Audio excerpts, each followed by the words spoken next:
おはようございます。本日は2025年の9月10日、現在朝の5時です。今私はポーランドクラクフ国際空港に先ほど到着しまして、これから日本に帰ります。3週間ぐらいの旅だったんですけども、タイのバンコクから、そしてフランスのパリで、さらにバルカン半島で東ヨーロッパポーランドという感じで移動してきましたが、帰ります。でどうやって帰るかというと、今から、フィンランドのヘルシンキに行きまして、で乗り継いで、フィンエアで行きます。でその後中国吉祥航空ですね、それに乗って上海に行きます。で上海からセントレアという行程なんですが、なぜね今回そういったルートを取っているかというと、ちょっと説明させていただきますと、もともとはですねロンドンからの ANA のファーストクラスで私帰る予定を組んでたんですけども、やはりファーストクラス人気ということで、マイルでね空席待ちをずっとかけてたんですけど、当選しなくてね、キャンセル出なくて、で急遽急いでね帰る便を直近で取ったっていう感じなんですよね。それにかけてたんですけど取れなかったんですよね。またタイミングがあれば乗りたいと思いますが、なんで直近で取ると結構航空券高くて、でドイツ、パリ、イタリア、あとはロンドンとか、あとこちらポーランドだったらワルシャワかな、直行便、東京行きの直行便あるんですけども、エコノミーでもね結構席も埋まってまして、でしかもビジネスだと大体80万とか、どの航空会社もね平均すると70万、80万で、さらにエコノミーでも直近で取るとね片道30万とかなんですよね。なんで結構高いなと。で中国系エアラインも見たんですけども、中国系エアラインも結構高くて、たまに激安で往復5万とか中国東方航空とかエアチャイナとか売ってるんですけど、あれあくまでも直近だとないんですよね。結構直近だと20何万とか、しちゃってたんでエコノミーですよ。なんでちょっとなと思って、しかもビジネスで帰りたいじゃないですか。でいろいろ探してたらトリップドットコムで今言ったねフィンエアでヘルシンキで、ヘルシンキから吉祥航空でビジネスクラスで上海で、上海からセントレアっていうので42万円およそで売ってたんで、それをもう直近で買いました。でなんでこれを選んだかというと、ご存知の方も多いと思いますが、基本的にはですねロシアの上空今飛べないので、こちらヨーロッパから日本に戻るとなると14時間とかかかるわけですよ。ただ例外として中東系とチャイナ系のエアラインに関してはロシア上空飛べるので、ヘルシンキから上海、日本じゃないんですけどね、上海まででなんと8時間半だったんで、上海で乗り継いで、日本まで2時間、乗り継ぎの時間入れると結局十何時間かかるんですけども、8時間半で、アジア圏、東アジアに戻れるっていうのは結構いいなと思って、で吉祥航空のビジネス乗ったことなかったんで、ちょっとそれを乗ってみたいと思ってます。今回のメインはそれでお届けしたいと思います。話長くなりましたが、とりあえず今からですね、チェックインしていきます。全部の工程今回ビジネスクラスで取っております。ようやく日本に帰りますよ。明日の夕方にはセントレアついてると思いますが、ちょっとね、ヘルシンキで4時間ぐらい乗り継ぎがあるんですよね。そこはヘルシンキなんで大丈夫ですけど、あと上海でも乗り継ぎがあるのかな。結局3回飛行機乗らないといけないんですけど、でもビジネスクラスで40万、これかなり安い方ですね。高いね、本当昔に比べると、ビジネスじゃなくても2、30万かかるからね。それでは長旅が始まります。無事にセントレアに帰れるでしょうか。久しぶりの日本ですね。クラクフ空港は日本が関与してるのかなと思ったけど、別にこれ日の丸ではなかったですね。ヨハネ・パウロさんだと思います。日の丸に見えた。こんな早い時間でも結構人いるんですね、空港。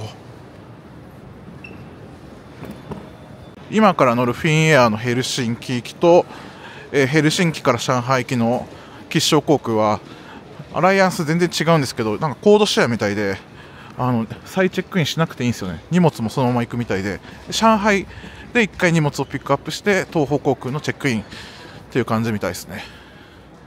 3時間前からチェックインできるかと思ったら2時間半前からだということで、あと30分ね、ちょっとまだ暇なんで、最後の小銭でコスタコーヒー飲んでちょっと時間潰します。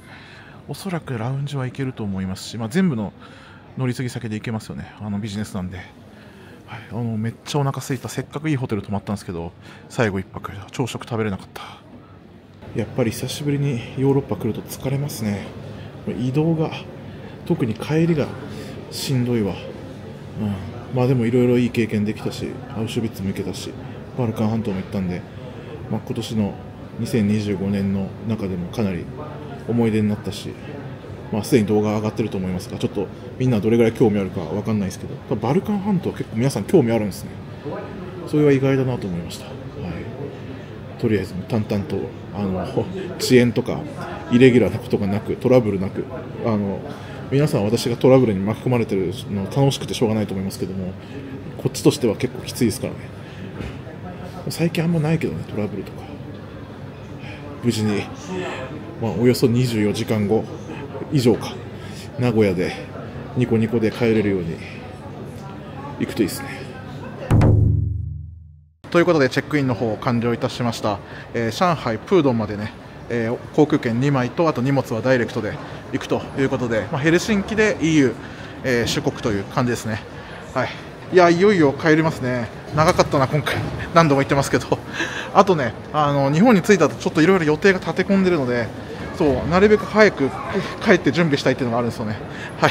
それでは今からね保安検査を受けて中に入ってきますけど、一応ね何のラウンジなんだろうな、なんちゃらビジネスラウンジに行けるらしいです。ポーランド航空ではLOT のラウンジではないと思いますけど、行きましょう。ということでセキュリティ抜けました。めっちゃ空いてたわ。とりあえずラウンジ行って朝ごはん食べましょう。機内食あるけど、毎回同じこと言ってるな。あとクラクフ空港喫煙所あります。でヘルシンキもあります。でプードンもあります。上海も。なんで今回全部乗り継ぎ先でタバコが吸えることは分かった上で使っておりますので、その辺は大丈夫ですね。ということでラウンジ入りました。プライオリティパスでも行けるみたいですね。結構しょぼいです。コーヒーマシン、ワインはありますね。あとビール、水。これねペットボトルじゃないんですよ、瓶なんですよね。全部瓶だ。持ち込めないようにしてるんだろうな。食べ物これぐらいですね。多分 LOT のラウンジが逆サイドにあるんですけど、そっちの方が多分豪華ですね。ちょっと今喉が急に枯れてしまって声があんま出なくなってきたんですけど、とりあえず、これだけにしときました。またヘルシンキでも飯だしで、飛行機乗ったら飯なんでお腹空いてるけどこれぐらいにしときます。空いてていいですね。今回の動画の、メインというか一番みんなに見せたいのは吉祥航空のヘルシンキ上海便のビジネスクラスなんで、8時間半で東アジアに戻れると。で結構いいらしいんですよね。吉祥航空は過去に2回ぐらい乗ってると思う。中国国内とあとセントレアから1回乗ったかなぐらいですね。エコノミーしか乗ったことないです。なんで、ヘルシンキまでの移動は淡々とちゃっちゃと行きたいと思います。なんとね、下に食事のスペースがありました。結構食べ物ありますね。ちょっと食べるのやめとこうかな。もう今時間ギリギリで気づいたんでソーセージとかですね。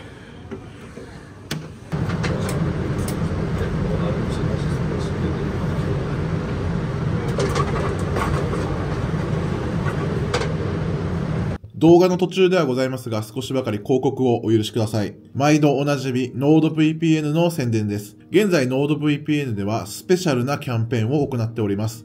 この動画の概要欄にあります専用リンクから私のチャンネルのクーポンコードを活用していただいて、なんと12月の10日までに2年間プラン以上をご契約いただいた方に大幅割引プラス5ヶ月延長というキャンペーンを行っております。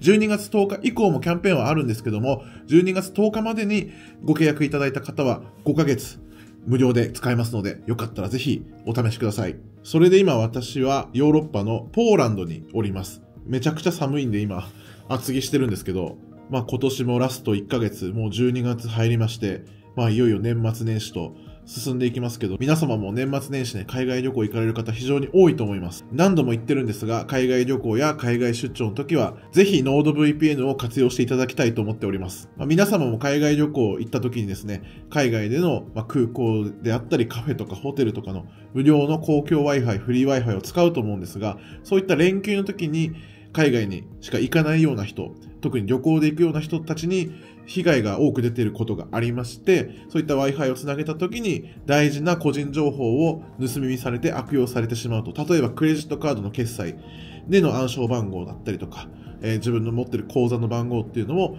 その Wi-Fi につなげている状態で決済をした時にですね、悪いことをする人がおりまして、その情報を盗み見して海外でまた悪用されてしまうと。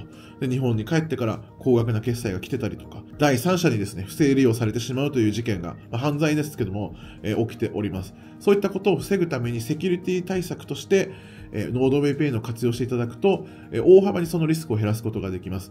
VPN に接続した状態でインターネット、フリー Wi-Fi を使うことで、第三者で盗み見されるリスクがほとんどなくなります。私も普段からノード VPN は使ってるんですが、こういったセキュリティ対策以外にもですね、皆さんがご利用なさっているサブスクですね。例えば、某動画配信サイトとか、あとゲームとか、そういったね、サブスクサービスを使うときに、海外と日本でのサービスの内容が違ったりとかするじゃないですか。そういったときに、日本にいながら海外のサーバーに接続している状態で、日本では楽しめないコンテンツを楽しんだりとか、逆に海外にいながら日本でしか楽しめないコンテンツを日本のサーバー経由で楽しむとか、そういったこともね、可能なので、セキュリティもそうですし、普段の遊びとか、そういったコンテンツ系を楽しむことにも活用できます。あとはね、これも何度も言ってますが、非常にコスパがいいので、NordVPN さんはね、一つのアカウント契約していただくと最大10台のデバイスと接続して使うことができます。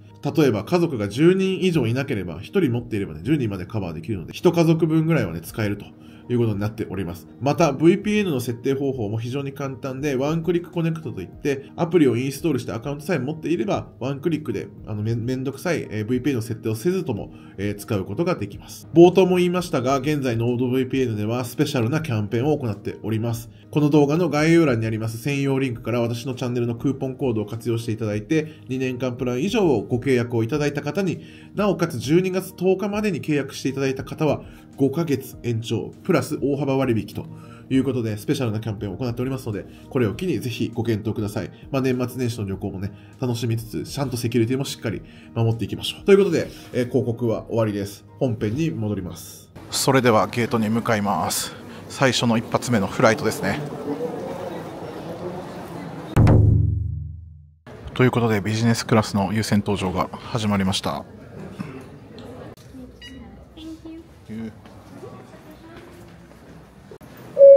ということで、搭乗開始です。10分ぐらい遅れてますね。大丈夫でしょう。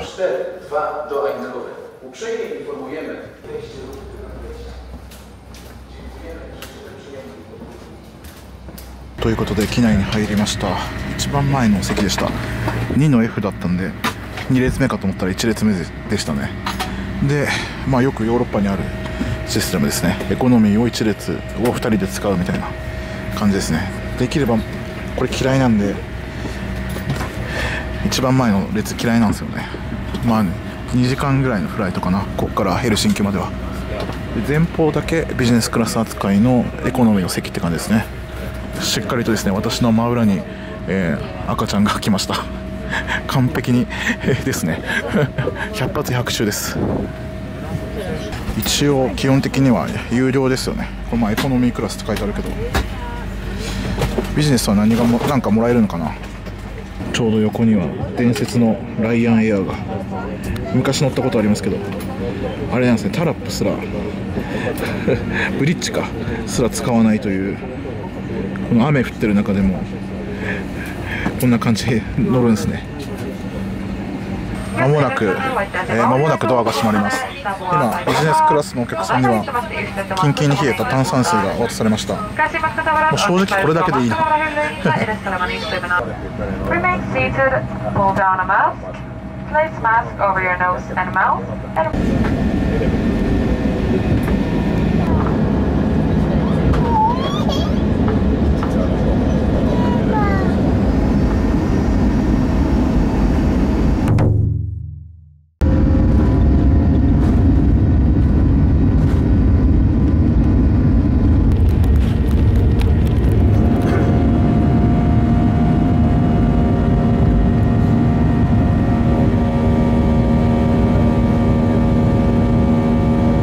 一応おしぼりが出てきました。というこことで機内サービスが始まりまして、結構がっつり朝ごはんが出てきました。卵、ソーセージ、じゃがいも、マッシュルーム、パンとハムとチーズですね。で、飲み物は一応ね、そこのメニューから好きなもの何回でもおかわりできるって言われたんで、レッドブルもいいって言ったからレッドブル頼んだんですけど、今積み込んでないらしくて、でコーラかオレンジジュースかジンジャーエールかみたいな、そう一般的なやつしかなくて、でフィンエアといえばブルーベリージュースということでブルーベリージュースをもらいました。あとブラックコーヒーと、これは水ですね。さっきもらった水と同じやつです。パンも2つもあるし、結構豪華ですね。ただまあこれほぼこのメニューで数週間生きてきたんで、このヨーロッパでもう今更これはちょっといらないって感じですけど、まあでもちょっとお腹空いてるんで食べます。このブルーベリージュースがうまいですよね。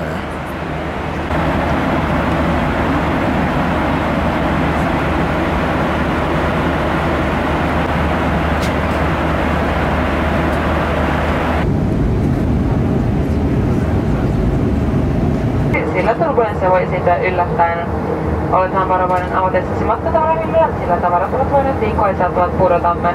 ということで、まもなくフィンランド・ヘルシンキのヴィンター国際空港に、到着します。あっという間でした。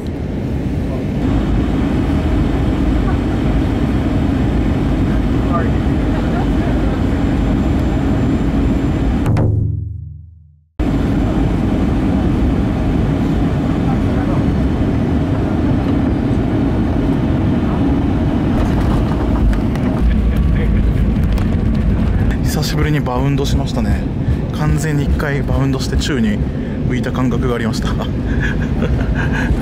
激しめのランディングでしたね。さすが北欧。Ole varovainen, kun avaat matkatavarahyllyt, sillä tavarat ovat saattaneet liikkua. Muista sanottaa kaikki henkilökohtaiset. こちらのヘルシンキからだと、JAL の東京行き直行便もありますし、フィンエアの東京行き、大阪行き、そしてセントレア行きもあるので、名古屋に帰るには直行便がいいという人はヘルシンキからだと楽ですよね。ただまあロシアの上今飛べないので14時間ぐらいかかりますけど、昔ってか1年前ぐらいか、ウクライナの帰りに、違う、ロシアの帰りだ、2年前ぐらいか、フィンエアの羽田行きエコノミーで帰った記憶がありますけど、すごい長く感じました。今回一応選択肢にも入れたんですけども、ビジネスクラスだとフィンエアでも片道で70万ぐらいだったので JAL の方がもうちょっと高かったかな。諦めました。なので私は1回吉祥航空で上海を挟んでからセントレアです。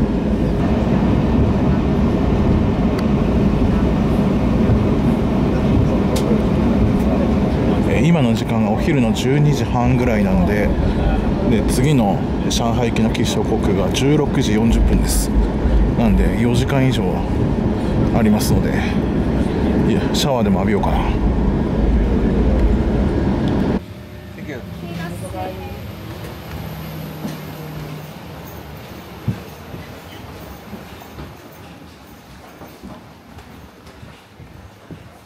ということで久しぶりのヘルシンキです。ヘルシンキはあれなんだよ、日本語あるんだよね。トランスファーいいですね。このまま行けるから超楽。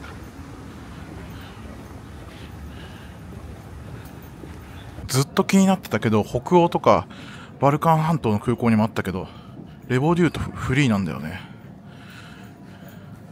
このクレジットカードこの場で作ってタダでもらえるんですよね。とりあえず乗り継ぎのところ行きましょうか。トランスファーのとこ行きます。めっちゃおしゃれだな。恐ろしく高いけど。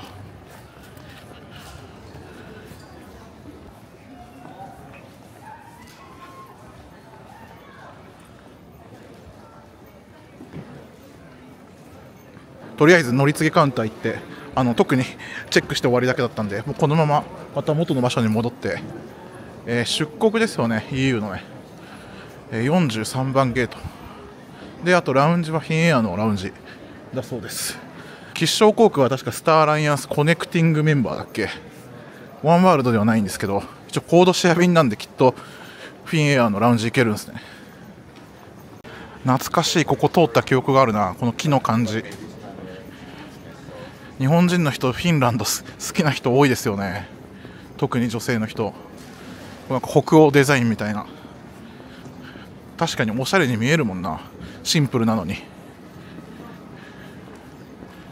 とりあえずタバコ吸いましょう。そうそう、ヘルシンキの空港はタバコ座って吸えるんですよね。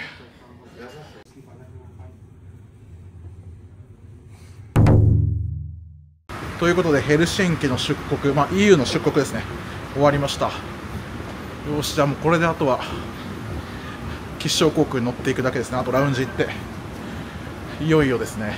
もう上海まで着けばもうだいぶ近いですからね、日本までね。ここから8時間30分。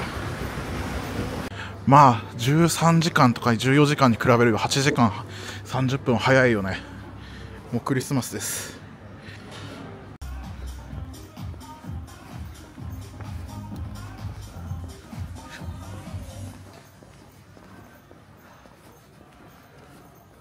やばい、鯛めしと日本食だ。我慢ですね。あと少しで食べれるんで。確か以前もこちらのこの先のフィンエアのラウンジ行きましたね。エメラルド持ってるとワンワールドのすごい方のラウンジ行けるんですけど、まあ行けないんで、私はヒラ JGC なんで今から乗るのはビジネスクラスだけど、こちらですね。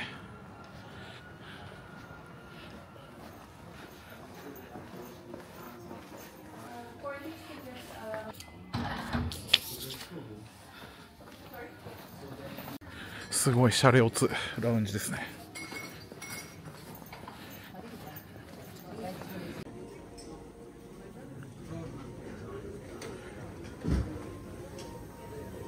食べ物がめちゃくちゃ美味しそう。野菜いっぱいあるな。ちょっと食べようか。ムーミンのライトが可愛いですけど、はい、こんな感じ。まあちょっとだけ食べようかな。ハンバーグみたいなやつとサラダと餃子みたいなやつですね。と男は黙って炭酸水で。あと3時間ありますからね。まあちょっとゆっくりします。シャワー浴びよっかな。迷いますね。早く日本に帰りたい気持ちが強すぎて。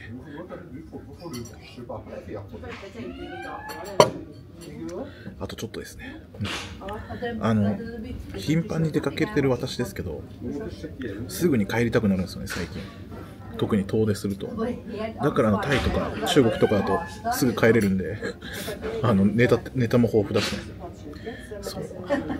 最近も本当飛行機乗りたくないもんな。それではちょっと早めにゲートに行きましょう。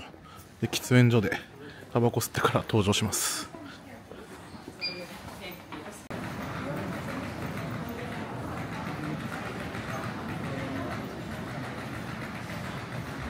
最後の喫煙所だ。すいません、私ヤニカスなんで。ここの喫煙所めっちゃいいんだよね。座れるし広い。だいぶ日本人の人が増えましたね。中国人も多いけど。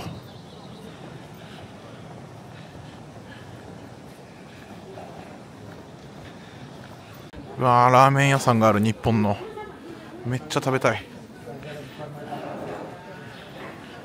ムーミンコーヒーいいですね。ということで8時間30分上海までお世話になる飛行機です。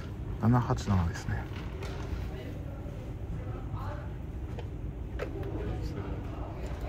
あとですね、確定ではないんですけども、ちょっと今曇ってますが、もしかしたらオーロラが航路上で見えるかもしれません。なんで窓側の席なんで見れたらいいなと思っております。ということでビジネスクラス優先搭乗始まりました。はい。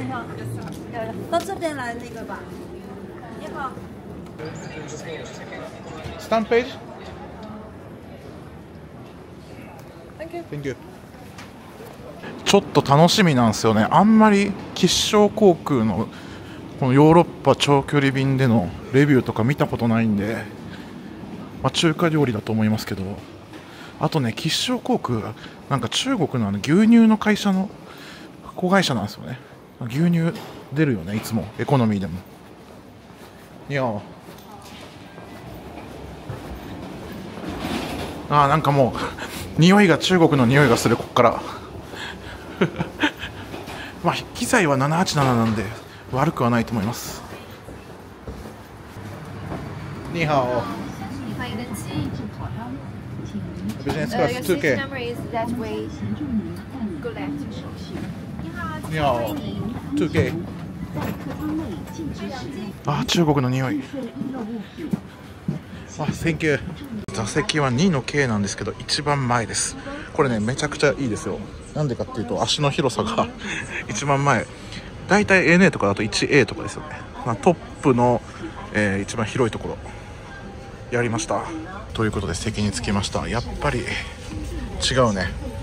めちゃくちゃ広いわ。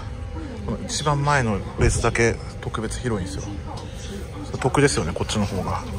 で、中国といえばこの厚底のスリッパがありまして、もうちょっと上に置いちゃいましたけど、クッションとブランケットもあります。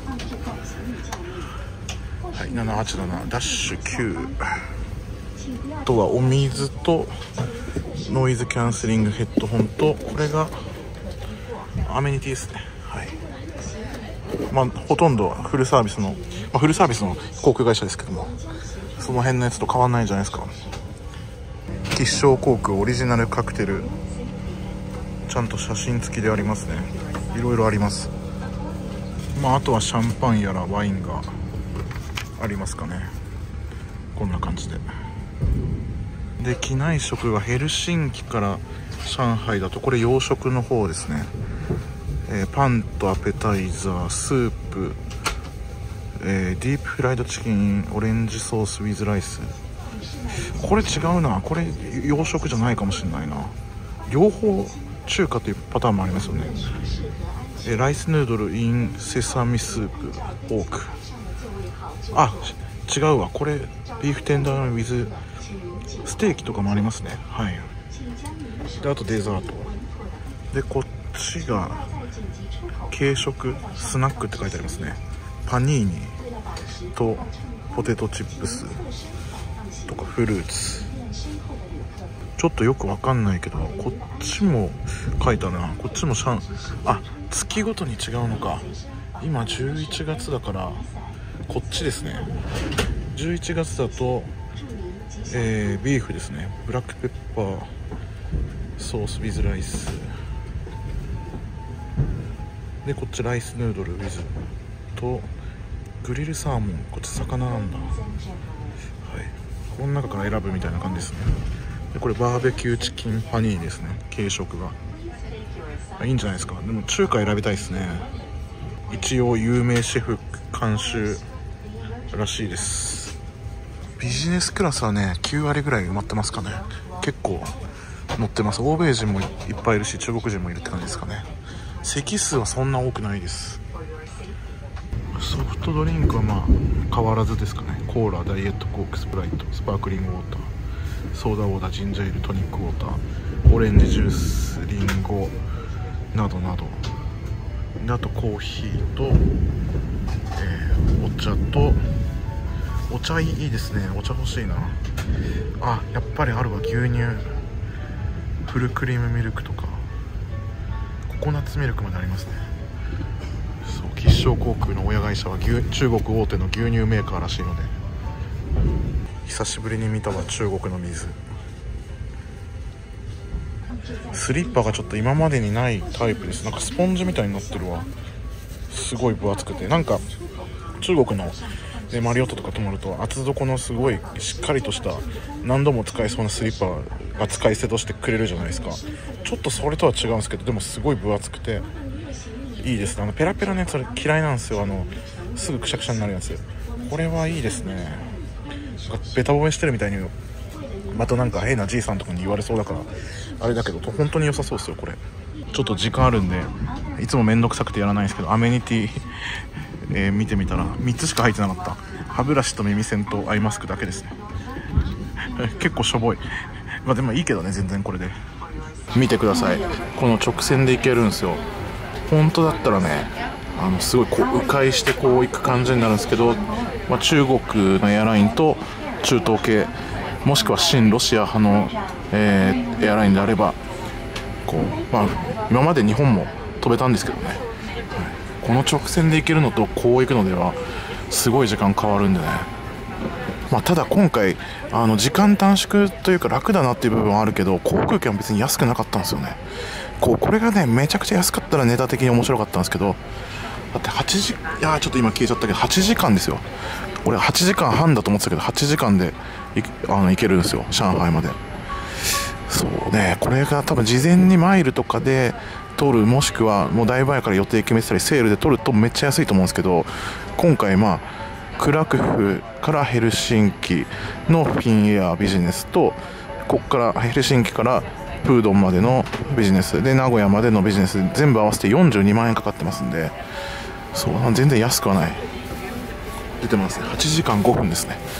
はい、一応チケットを予約するときは8時間30分って書いてありましたけど、多分装着するしもっと早いかもしれないですね。今ちょうどね横の飛行機が、出発してたんですけども、あれソウルインチョン空港行きのフィンエアの飛行機なんですけど、さっき電光掲示板見たらね13時間15分って書いてありましたんで、結構長いよね。だけどこの便は 8時間で、上海とソウル結構近いじゃないですか。だから5時間ぐらい違うわけですよね、乗ってる時間が。あれ先に出発しましたけど、多分何時間も先に上海にこっちが着きますよね。それで今温かいおしぼりが来ました。超暑い。なんだかんだで満席になりましたね。ビジネスクラス満席です。すごいわ。まあでも長距離便は大体満席が多いですけどね。ウェルカムドリンクはオレンジジュースかリンゴジュースか、スパークリングワインでした。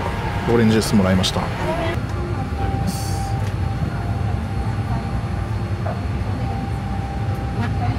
ということでドアが閉まりました。いよいよ、中国に向けて出発します。8時間、まあ長いですけど他のことを考えたら相当短いですよね。だいたいそのロシア迂回とか北極の方を通るとかしなくていいっていうのがこれほど価値があるかっていうのも特に喫煙者の私は感じております。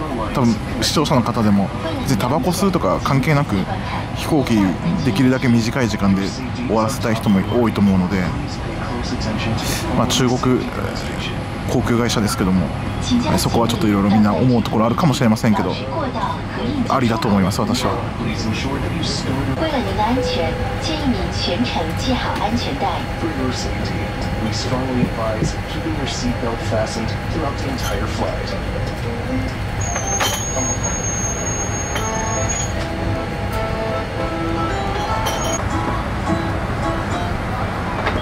如果您的物品或电子设客舱内设有多个应急出口，每个出口均标有明显的出口。Inflated, you can use the mouthpiece to blow it up. 发生紧急情况时，请采取正确的防出击姿势，直到飞机安全停稳。 In the event of an emergency. 安全带，收起小桌板，调直座椅靠背，并取下耳机。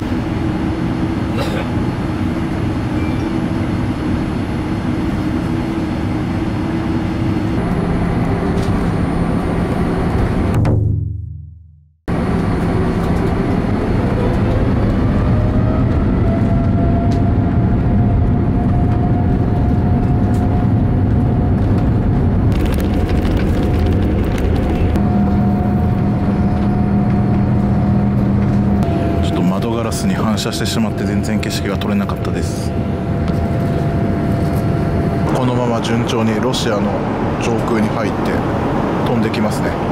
もうあと7時間50分です。かなり短いですね。早い。離陸して1時間ぐらいですかね。テーブルクロス引かれました。今から食事が始まります。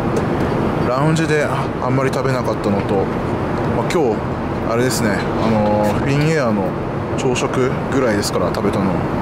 結構今お腹空いてます。再びおしぼりが来ました。ということで食事が来ました。いきなりもうフルーツですね。フルーツとこれ前菜のローストビーフかな、あとパンが来るんじゃないかな。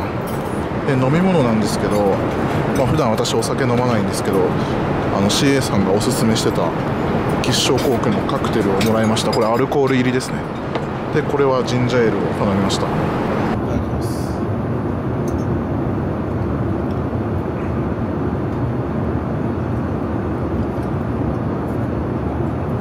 す。すごい全部箸とかフォークとかナイフが金ピカですね。久しぶりに箸だな。ピカピカですね。ちょっと悪趣味ですね。じゃあローストビーフいただきます。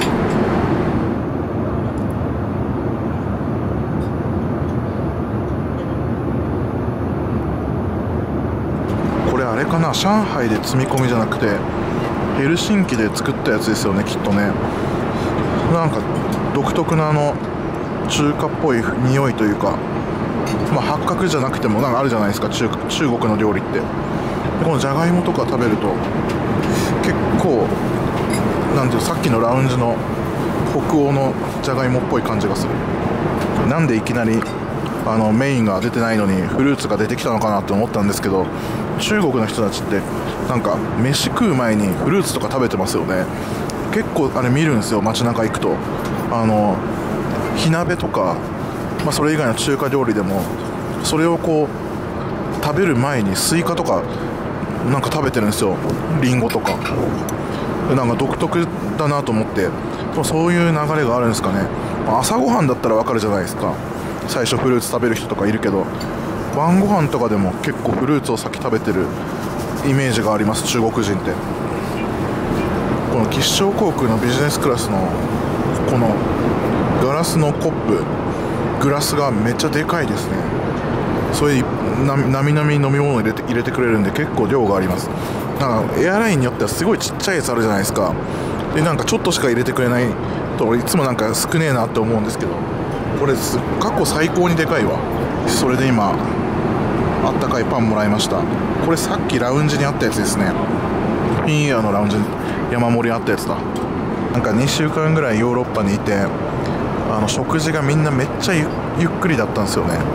だからこれあるあるなんですけど、自分は早くちゃっちゃと食べたい人なんで、こう例えば行きのヨルダン航空のパリ便とかもすごい一個一個出てくるのすごい長かったんですよ、時間が。さすがあれですね、東アジア中国ですね。もうどんどん早く出てくるんで楽ですね。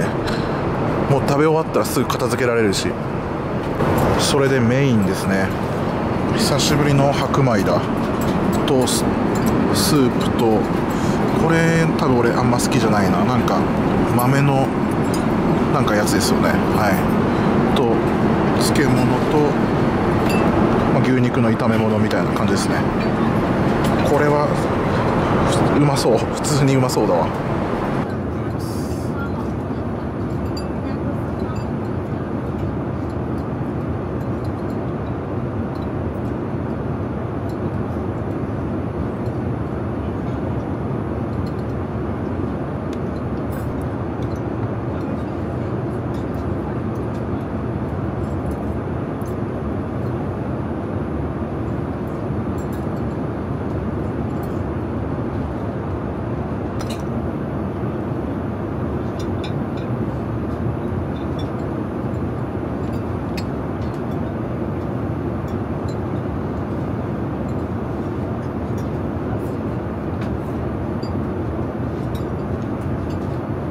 うまいですね。八角の味もしないし、なんか普通にオイスター炒め牛肉みたいな感じで、ご飯もね、もちろん日本のものに比べたら若干中国っぽいお米なんですけど、それでもなんか美味しく感じますわ、久しぶりだと。スープも美味しかったです。でこれはお汁粉みたいなやつですね。なんでちょっとこれは苦手です。私なんか日本のお汁粉というよりもなんか漢方の匂いがすごいするやつですね。たまに中国行く機内食とか出てきますね。はい、全体的にめっちゃ美味しい。最後チーズが運ばれてきたんですけど、なんかデザートはないみたいですね。はい、もうこれでフィニッシュって言ってました。完全にフルフラットにして寝てもこう垂直にまっすぐの状態で足が届かないぐらい広いので、ANA のザルームより広いんじゃないかな。この特に前の席は横幅もすごいありますね。でも思った以上にすごい広く感じるな。快適です。それではおやすみなさい。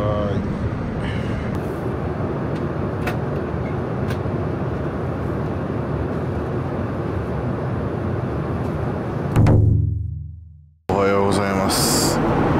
爆睡しておりまして、今起こされて朝食の時間ですね。あと上海までは1時間ちょっとですね。もうあの後ずっと寝てまして、今起きました。もう爆睡してたんでオーロラがどうとか見るの忘れました。すいません。やばいな、もうほんと爆睡してたわ。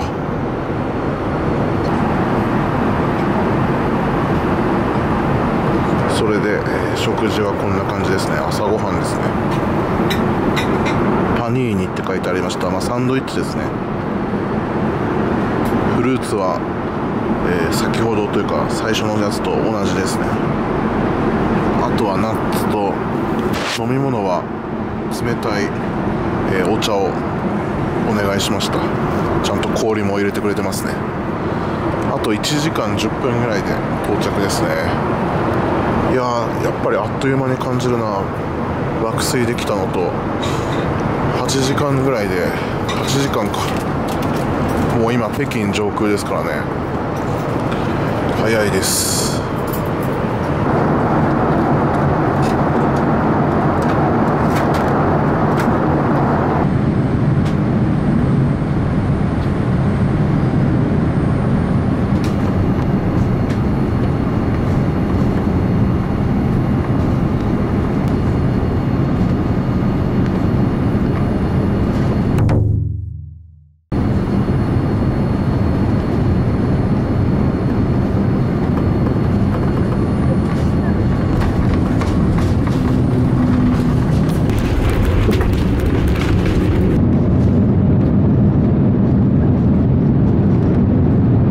上海プードン国際空港到着しました。定刻より10分ぐらい早く着きましたかね。いや、快適すぎた。もちろんビジネスクラスだったっていうのもあるんですけど、めちゃくちゃ快適であっという間な気がしましたね。とりあえずこの後はですね、中国東方航空のセントレー駅に乗り換えないといけませんので、ターミナル移動があるのと、一度中国に入国して荷物をピックアップして再チェックイン、そして出国という作業があります。谢謝謝謝。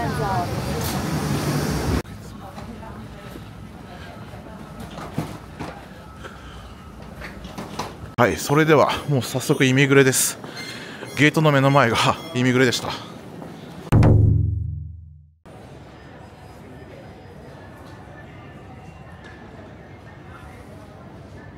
ということで無事に中国入国完了いたしました。今回ね、飛行機降りたすぐ目の前がねイミグレーションだったんで超楽でした。しかもこの時間ガラガラで待ちゼロでした。質問等も何もなく、そのまま無言スタンプでした。9月頭ぐらいかな、最後中国に入ったのは2ヶ月ぶりぐらいなんですよね。結構久しぶりです。中国の匂いめっちゃしますね。で今こちらが、上海プードン空港の、第2ターミナルなんですよね。で東方航空第1ターミナルなんで、ちょっと今から移動して、で今朝8時前ぐらいなんですけど、私の乗る飛行機はお昼の12時なんで、まあいい時間ですよね。あと 3,4 時間って感じで、はい、なので行きましょうか。とりあえずタバコが吸いたいここ結構長いんだよね、この第2と第1の通路。いやー、でも一気にアジアに戻ってきた感じがあるな。中国であんまり安心感を得たことはないですけど、なんか日本が近くなった安心感はちょっとありますね。2ヶ月中国来てなかったからな。今まで毎月中国行ってたんですけど、かなり久しぶりに感じるこのなんか独特の匂いというか。それでは第1ターミナルに移動してきました。ちょっと外行きましょう。でまたチェックインし直して荷物預けて、保安検査と出国ですね。ここねうまくつながらなかったんですよね。東方航空同士とかだったらいいと思うんですけど、吉祥から東方だとちょっとダメでしたね。とりあえず第1ターミナルの喫煙所に来ました。いやでも8時間切ってましたからね。約8時間5分か。早かったな。あれぐらいだったらヨーロッパもうちょっと高頻度で行ってもいいなって思いますね。十何時間だとちょっと嫌ですけど、すごい良かった。吉祥航空快適でしたね。ビジネスクラス結構いいと思います。上海に着いた瞬間にファミリーマートに入ってウーロン茶買って飲んだんですが、めちゃくちゃうまいわ。ようやくこの砂糖が入ってない飲み物系で水と炭酸水以外で美味しいと思えるものが、コーヒーとかもあったけどさ、味わえて幸せです。もうあと一踏ん張りですね。2時間乗れば名古屋なんで頑張りましょう。それでは、中国東方航空チャイナイースタンチェックインします。それではチェックイン終わりました。このね短い区間だけど、この東方航空のビジネスクラスマジで楽でいいですよ。結構気に入ってます。とりあえず今から中国出国します。ということで中国出国と保安検査終わりました。一瞬でした。やっぱ朝空いてていいね。特に質問も何もないし楽勝ですね。それでは、何度も言ってますけども、プードン V36 のチャイナイースタンラウンジ行きましょう。久しぶりにちょっと麺食べたいですね。多分ラーメンみたいな中国の麺あると思うんで、そんなにお腹は空いてないけど、この乗り継ぎの旅に食べるっていうのがちょっとね太る原因なんですけど、今回でも結構食べるの我慢したからな。ラウンジとかでも機内食もまあって感じで普通に食べたけど。ということで久しぶりになんかちゃんとしたものといったらあれですけども、パンとハムとチーズの世界から逃げれて、機内食も中華料理だったけどめちゃうまそうだわ。なんか汁なし担々麺みたいなやつ、これだけ食べてもうゲート行きましょうか。それじゃいただきます。す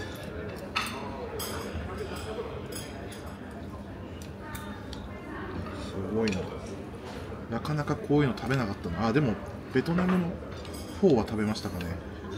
ポーランドであれ2000円ぐらいしたもんな。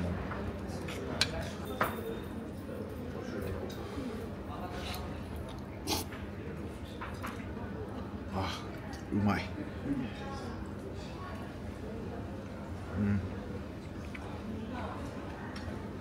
すごい久しぶり感がありますね。普段だったらもう中国何回も来てる時にこんなの食べても何とも思わないんですけど、今だとすごい美味しく感じる。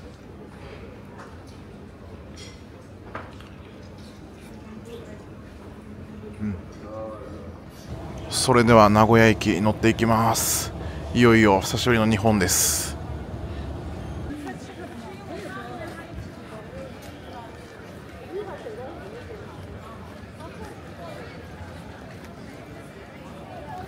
もうすでに並んでますね。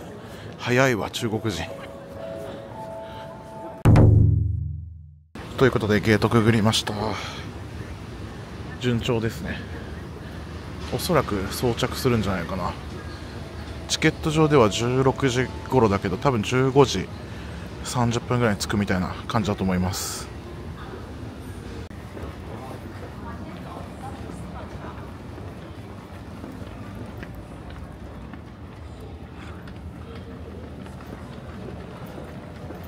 ポーランドのクラクフを出てもう24時間以上が経ったかな。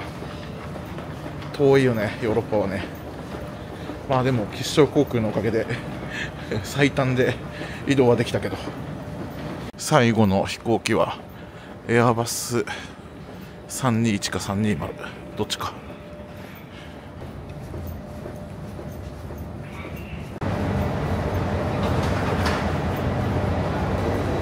いやー、こんにちは。こんにちは。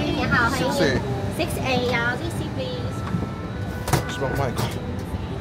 ということで一番前でした。6A なんで裏の方かなと思ったんですけど、で早速メニュー表と、機材は321ですね。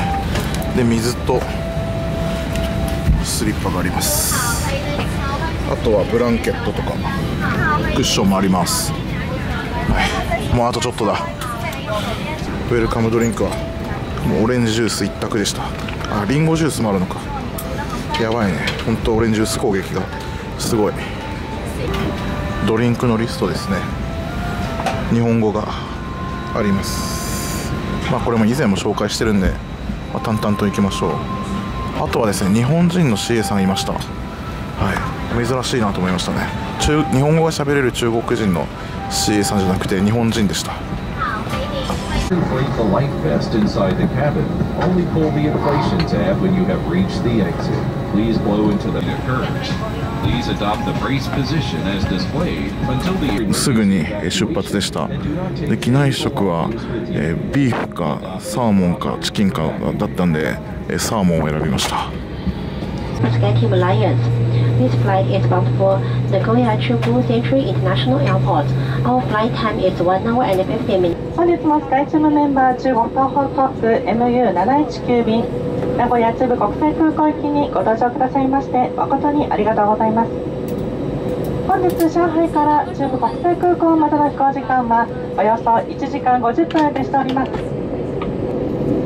中国の航空法によりモバイルバッテリーのご使用は全面的に禁止されております。電源が切れていることをお確かめください。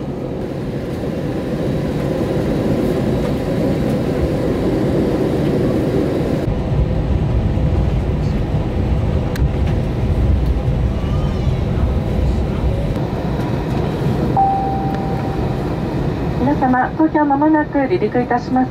座席ベルトをお締めになり、携帯電話がフライトモードに設定をされていることを今一度お確かめください。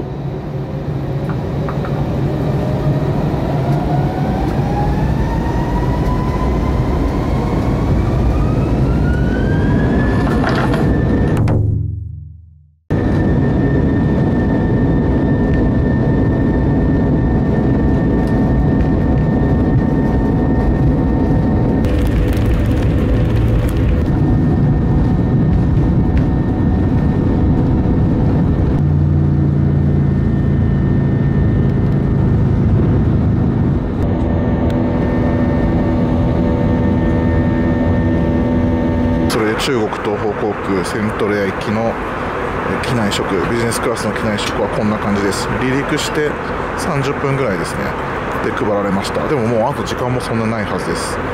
で今回はサーモンを選んだんですが、このなんか鮭の味噌なんちゃらっていう和食ですね、はい、あとこのボックスも和食がメインで、これうなぎとかローストビーフとか入ってます。はい、なんで東方航空の名古屋便の機内食結構グレード良くなってきてますよね、はい、和食を選んだんですごい嬉しいです。なんか美味しそうで、まあでもあと少しで日本なんですけど、いやでもいいですね。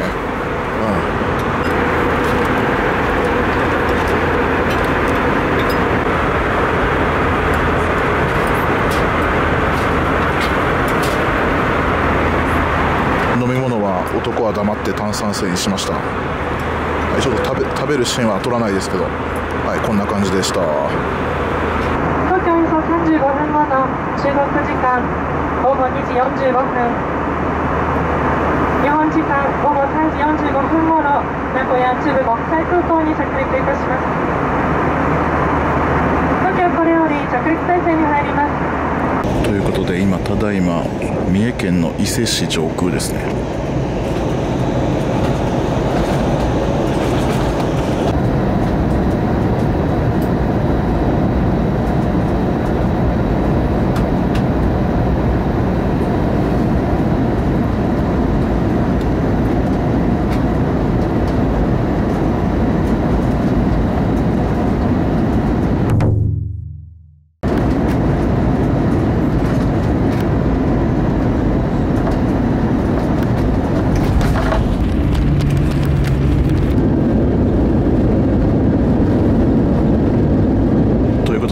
トレア到着しました。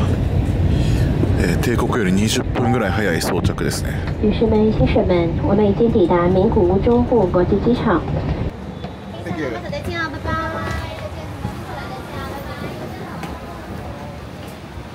ということで、久しぶりのセントレアです。戻ってきました。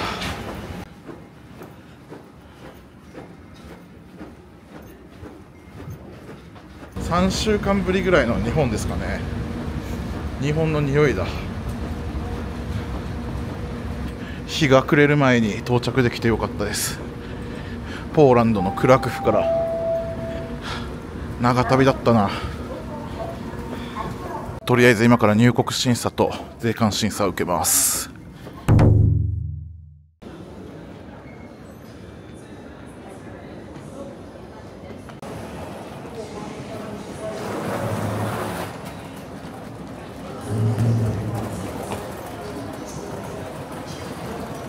ということで日本入国税関審査終わりました。スムーズでした世界で一番入国が早い空港はセントレアだと思います。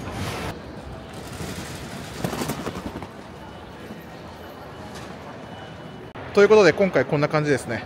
バルカン半島、ヨーロッパちょっと周遊してきて、これで終わりです。はい、ようやく日本に戻ってきました。すごく今回いろいろね初めて行く国が多かったんで、いろいろ動画はもう出してると思いますけど、まだ見てない方いたらぜひ見ていただければと思います。吉祥航空のねビジネスクラス、特に長距離線結構良かったんでおすすめです。ロシアの上飛べるっていうのでだいぶ時間短縮になりますので、気になる方はぜひ、あんまり飛行機乗りたくないよっていう人にはおすすめなんでチャレンジしてみてください。皆さんよろしければコメント欄に感想とあと高評価とチャンネル登録も、ぜひよろしくお願いします。ご視聴ありがとうございました。それでは終わります。